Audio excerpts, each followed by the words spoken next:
The Iowa offensive line isn't just tough. It's the best in college football. Joe Moore Award winners, the trenches belong to the Hawkeyes, and the future looks pretty good too.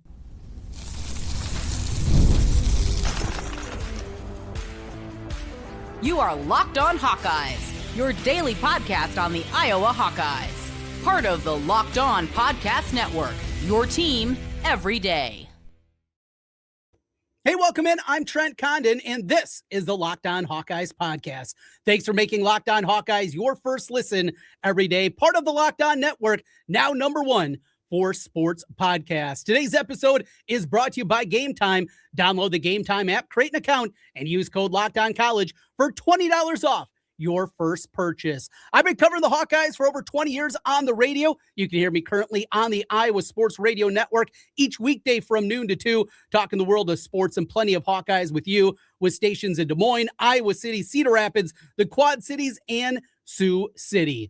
Let's get into it today. We're going to talk a lot of football here in this one, including where does Iowa turn now that LeVar Woods has departed? He will be taking the job after the bowl game at Michigan State. Where does Iowa go for their next special teams coordinator? We'll also be joined by David Eickholt of 24/7 Sports, HawkeyeInsider.com. We'll get his perspective on all things Hawkeyes. We got some basketball. We got some football to get into with David Eickholt. We begin today's program, though, with a look at the award that was given to the Iowa football team, the Joe Moore Award, and a connection to Kirk Ferentz, one of his mentors, one of his proteges, a guy that offensive line, that's where he learned from. And obviously the connection that we've heard throughout the years. This award that over 260 different media members, people that are involved in offensive line, former offensive linemen vote on, and they named Iowa Offensive Line of the Year. This is an award that has been around now for a better part of a decade, and Iowa's certainly been in the mix a couple of different times.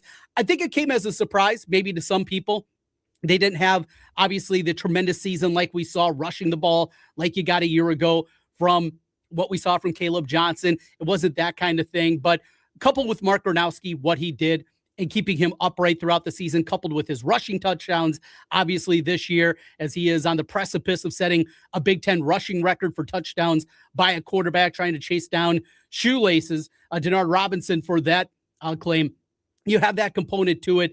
And you just look through and the awards that have come to this offensive line. All-American honors for Logan Jones. Gennings Dunker getting all Big Ten. How about Beau Stephens? And maybe that is, of the offensive line this year, we've talked a lot about Trevor Lauck. And Lauck this season came in, a lot of question marks. Was he going to be the starter? Was it going to be him? Is it going to be Jack Dotzler? Who is going to be the guy that takes over that left tackle position? And the other component, we talked about a lot during the summertime, and you everydayers certainly will remember this, is if it doesn't go well at left tackle, kind of where they go. We know Gennings Dunker, he is a right tackle at the collegiate level and likely is going to be a guard at the next level, just doesn't have the requisite speed that you're looking for in athleticism, probably to be a left tackle, even in the Big Ten, if you had to go that route. Lauck, though, tremendous, but probably overshadowed. Logan Jones, we knew was going to be good coming into the year. I think we all know Gennings Dunker, even as he was banged up this season, that he was going to be, at minimum, very solid, and you definitely got that kind of play out of him. But Beau Stephens, a guy that had a ton of injuries early in his career, in and out of the lineup, trying to battle through a myriad of different things that he had during the course of his career. What was it going to look like? What was it going to look like for this guy to be able to go out there, to compete, to have a healthy season, and just see the way that he graded out? But it's not just him. I mean, you also throw into the mix Kade Pieper, and he was a guy that we definitely had in pen coming into the season that he was going to be a starter at one of the guard spots, but he was still a young guy. Though he was their sixth offensive lineman back in 2024, still you wonder how it's going to translate. It's one thing to be a guy that comes in some of those jumbo packages, and when they go goal line and they bring an extra offensive lineman in, it's one thing to be able to do that, but to be able to do it game in and game out. Now, personally, I think you can look through some of the statistical numbers and say, should this award gone to Iowa? I think it's a fair question and a criticism. Regardless, these are offensive line people that did it. And though Iowa didn't have the gaudy rushing totals and overall offensive numbers that some of the other programs, specifically Oregon, did, and that's where my vote would have been personally, Hawkeye love aside, Oregon, and probably a lot of that has to do with what we saw in the game against the Hawkeyes. When Oregon came in and the way that they were able to run the football and that offensive line, I thought had a big part of that. But that aside, this is about the Hawkeyes. And how cool was it to see that huge trophy? I mean, the thing is an absolute monster. Just the sheer volume, the size of it. And that's what you want for an offensive line award, right? This isn't an individual award. This is 4 or 5 guys out there at a time. And this is for the whole group and what they were able to do. And as we talked about last week a little bit, we looked at the offensive line going into next season. And you have to be, I think, even losing 3 tremendous starters, Dunker, Logan Jones, Beau Stephens, those guys moving on, you still feel good with Lauck at left tackle, Pieper at one of the guard spots, or maybe he kicks in to the center position. Mislinski, we got to see a little bit this year. We saw a ton of Leighton Jones because of injuries this year. Jack Dotzler, we saw a lot early in the year. Feel good about him moving over to the right tackle position and taking over in that spot, coupled with the depth that they have. Now they're bringing in a bunch of offensive linemen this year. Redshirt freshman, redshirted this year. Lucas Hawkeye got out there a couple of different times. They're certainly excited about his future and what he's going to be able to do. It's deep, and you feel good. Is it going to be the Joe Moore Award winner next season? Probably not. But I don't think the step down is going to be as big as many people believe for this offensive line next season. I think there's going to be a real opportunity for them to continue to build. And that goes to the offensive line coach, George Barnett. And Barnett, early in his career at Iowa, there were some questions. There were definitely question marks about how this was going to translate, if this was going to be the right guy taking over for Tim Polishek, if he was going to be the right guy for the position. And it took a while building it up. Guys probably playing earlier in their career than certainly you'd want. You don't want a bunch of redshirt freshmen and redshirt sophomores playing in the Big Ten and what Iowa asks. And that also goes, I think, a big part of this award is Iowa does ask a lot out of their offensive line. They do anticipate that there's going to have to be more that's put on their plate week in and week out. Tremendous honor. Great to see, and great to see the smiles on the faces. And George Barnett, during the presentation, he wanted to stay out of the limelight. He wanted to have the guys get that, and I think that says a lot about him and what he's doing with this offensive line. And you throw in the guru, Kirk Ferentz, obviously, and a guy that has been willing to evolve. And you look at what they've done now these last 2 seasons after Tim Lester got the job as the offensive coordinator, as we've seen an offense that looks different, an offense that is doing different things, and specifically what they're doing in the run game. Kirk Ferentz, zone blocking, and those zone blocking obviously is still a part of what they're doing. They're doing more than just that. And you're seeing that, and certainly the fruits of those labors with this award for the Iowa football team and the offensive line. We continue here, Locked On Hawkeyes. Time to talk with David Eickholt from 24/7. He's got some takes on us. What's happening with Emely Rodriguez, the suspension? Do we anticipate she's going to be back? We'll get into that. We'll talk some men's basketball after their win in Des Moines over the weekend, plus some football talk. All come your way next with David Eickholt from 24/7 Sports. Stay right there. This is Locked On Hawkeyes. There's nothing like college football season, tailgates, packed stadiums, being right there in the middle of it all. The energy, the bands, the moments you remember forever. But actually getting tickets, that part used to be frustrating with long queues, logins, prices jumping at checkout. That's why Game Time gives the advantage back to the fans. It's the easiest way to unlock amazing college football tickets and experiences in just a few taps.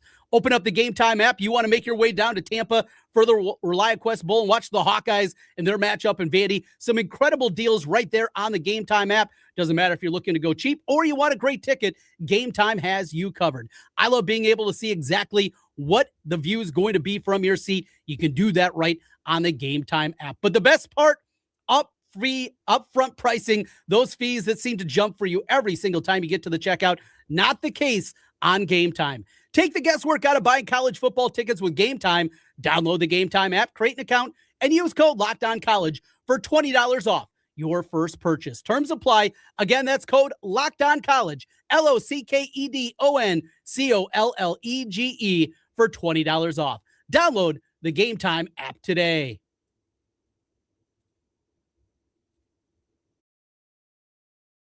Joined by David Eickholt now as we talk a little Hawkeyes, getting ready for the bowl game and opt out, though not from the Iowa perspective. It will be on the Vandy side of things. As Stowers, their outstanding tight end, he is not going to be there. We know Diego Pavia will be, and a guy that likes to party.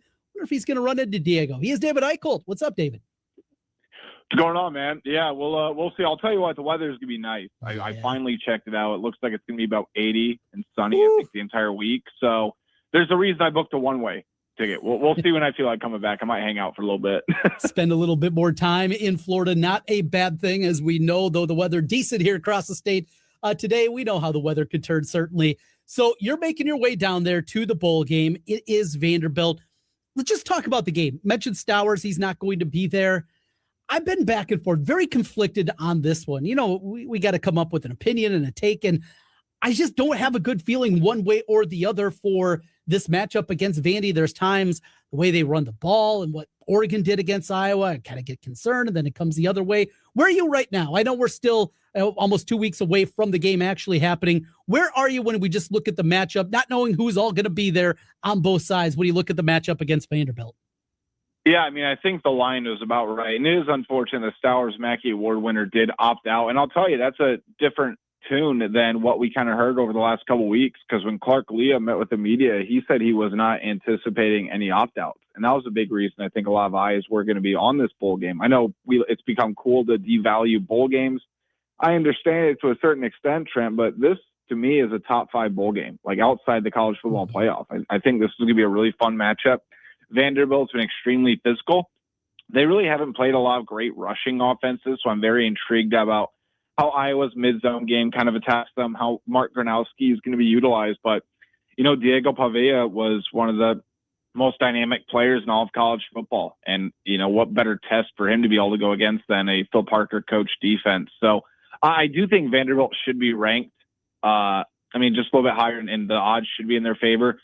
They're a really solid football team, and it really is incredible the job that Clark Leah has done with them, because, I mean, Vanderbilt, it was what, Trent, a bottom 3 Power 5 football program all time, maybe arguably the worst. I mean, they really haven't had a lot of sustained success. I mean, you could argue this is their most successful season they've ever had, and I think that's why they're going to be motivated to kind of continue that and to beat what I think is a really good Iowa team.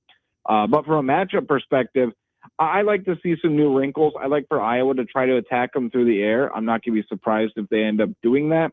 But, you know, there are some things about this Vanderbilt team. They play good defense, man, and they like to push the pace. And Diego Pavia is the reason behind that. So we go from the matchup to the Iowa perspective. They have said all the right things. Kirk said doesn't anticipate any opt-outs, but it's different when you get there, guys. Certainly look at their NFL futures. Outside of guys we think maybe will depart for the portal, that'll be happening just 2 days later when that opens up on January 2nd. Will you be surprised? Let's just put it that way. Will you be surprised if we find out a guy or two, a day before the game that, not going to play in this game? Will you be surprised by that?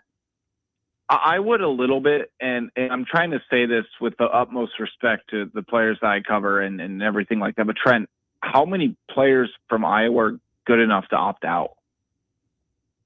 I don't want to come across like that, but I mean, I think Logan Jones has already said he's not going to opt out. You think that Joe Moore award-winning offensive line, they basically said on their live stream today that they aren't going to opt out. They kind of laughed it off when they were asked about that. So Logan Jones is not going to. Gennings Dunker is not going to. Beau Stephens is not. Mark Gronowski has no reason to opt out. And obviously he's said all along that he's going to play. And then you look at some of the members of the secondary, like TJ Hall's upped his draft stock significantly. But after the way his season ended with that kind of nagging shoulder injury, he wants to play one last time with this team.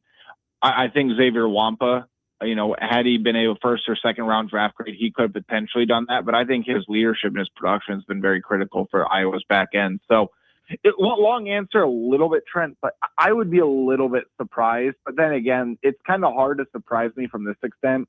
We see and hear so much stuff that goes on in college athletics on a daily basis at this point. There's very few jaw-dropping things where I'm just sitting there mind blown, because when you really think about the grand totality of things, everything's almost on the table at this point. It really is.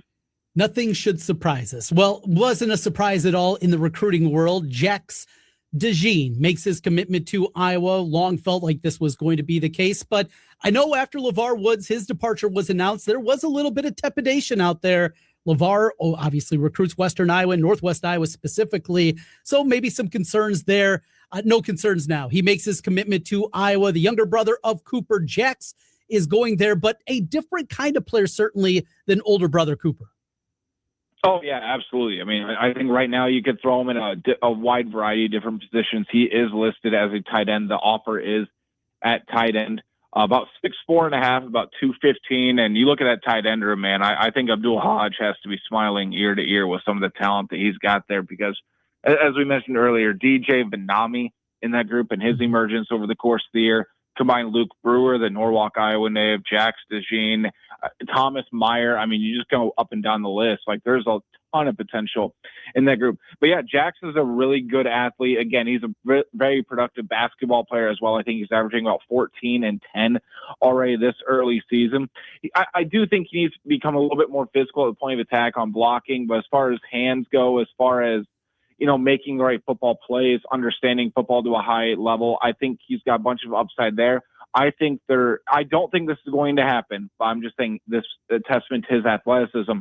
You could line him up as an outside edge guy and put on another 40, 50 pounds on him, be about 6'4.5", 260, do some damage there on that line of scrimmage. But yeah, Jaxx is going to be kind of an emerging target. And the big thing for me is that surprised a lot of people. When Cooper got to Iowa, it was how good he was so quickly. But think about the level of football he grew up playing, right? I mean, he's an Iowa high school legend, but it's not exactly a big high school. Like, the competition is not great. So what's that transition period going to be like once Jaxx gets on campus at Iowa? Is he going to be able to adjust like his brother did?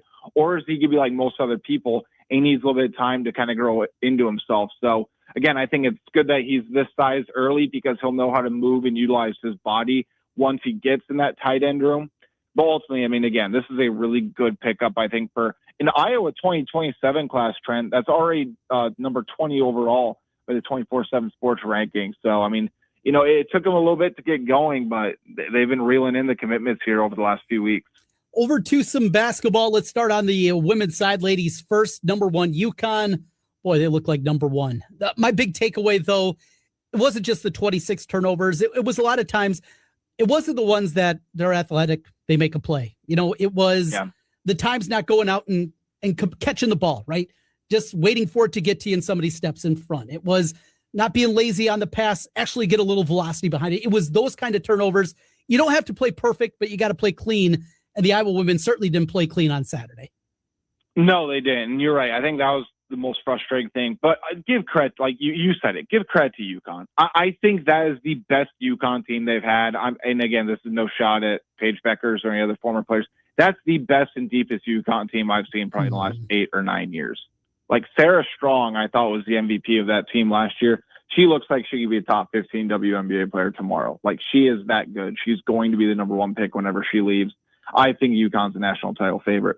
But Iowa, you're right. The unforced errors were there. I think that, you did see some good stretches of play from Layla Hayes when she was out there.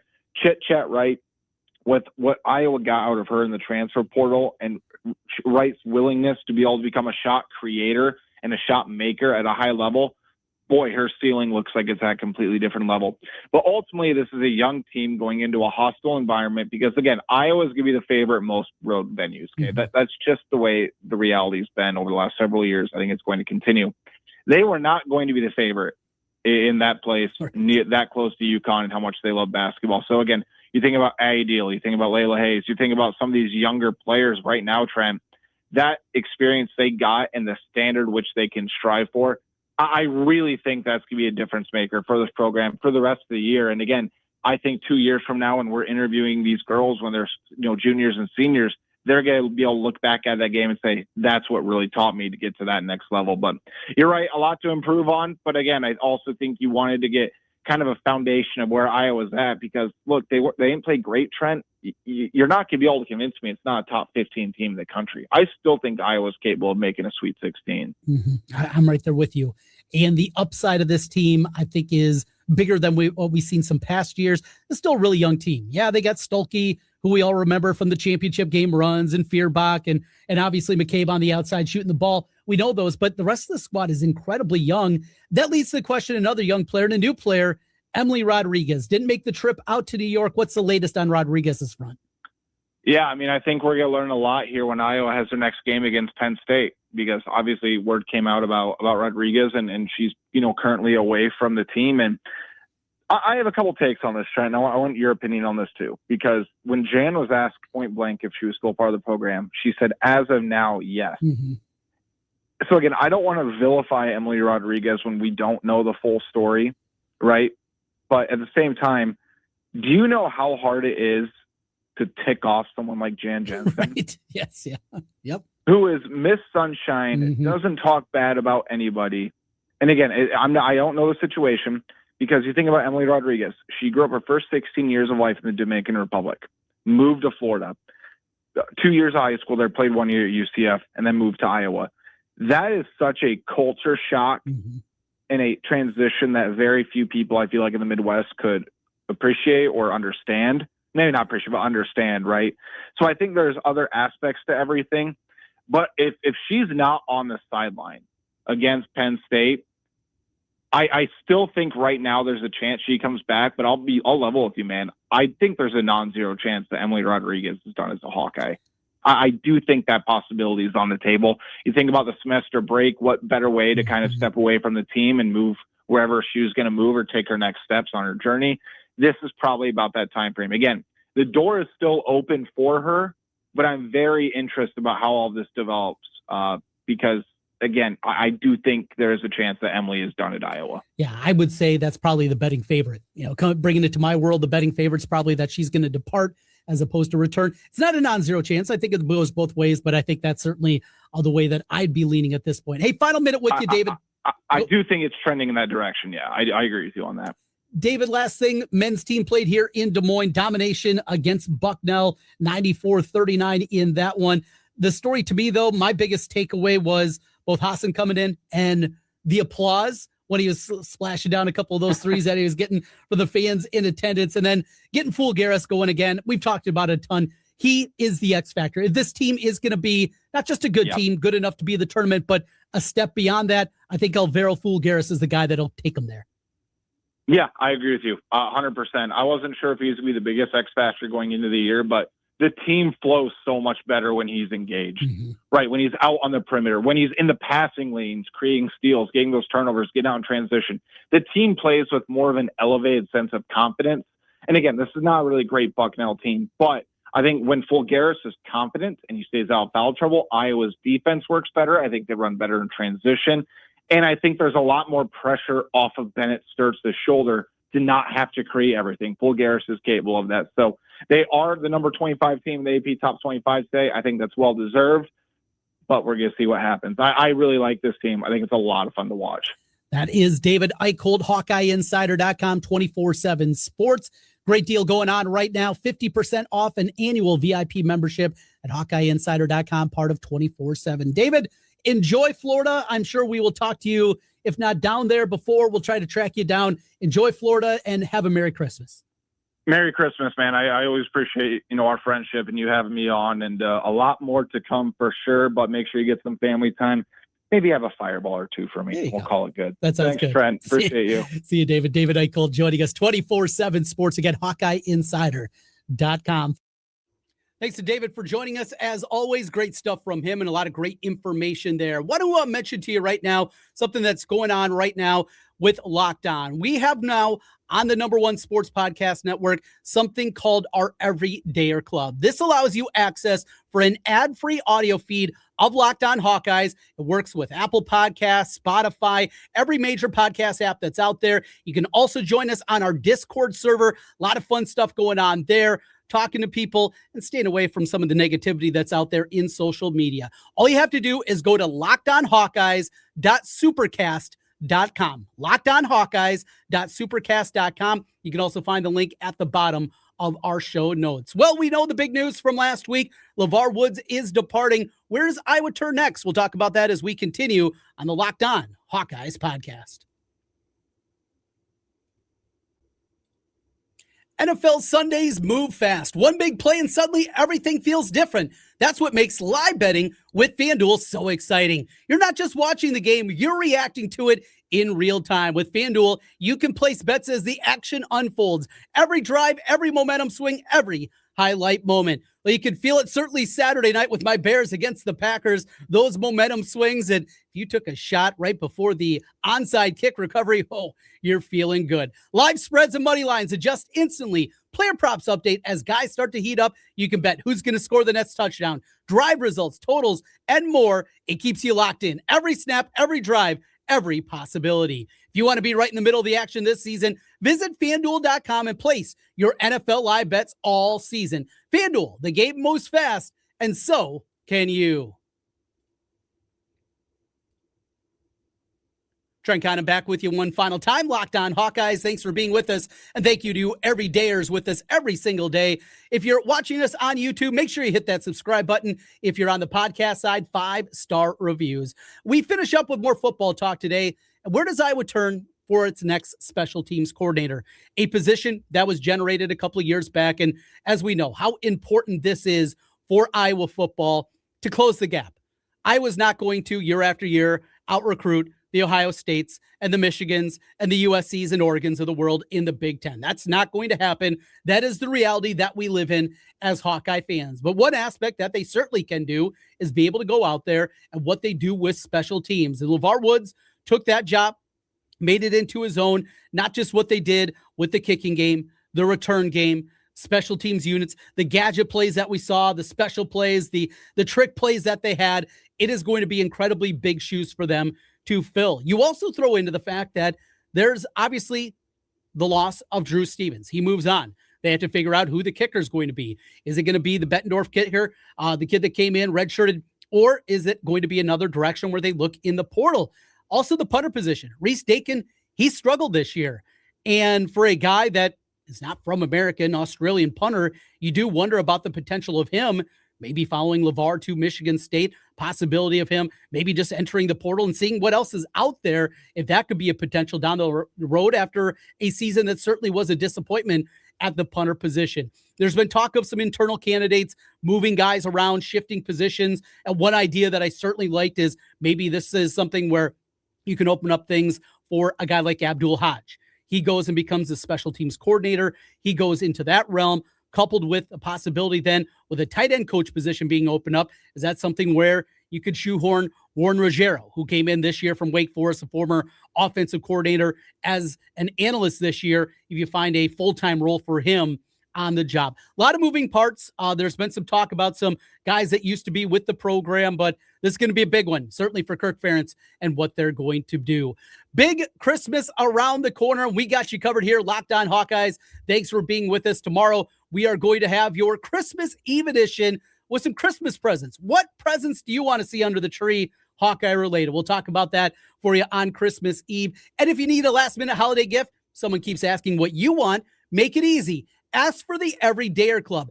Ad-free episodes of Locked On Hawkeyes each and every day. Ad-free for you, an opportunity for you to get involved that way. We also have our exclusive Discord server, access to that and a whole lot more. Subscriptions can also be gifted through our website. You can find it lockedonhawkeyes.supercast.com. For those on video, also going to send you the first ever 24/7 national Locked On Podcast Network YouTube channel. Thanks for being with us. Have a great Christmas. We'll talk to you again tomorrow. Until then, go Hawks.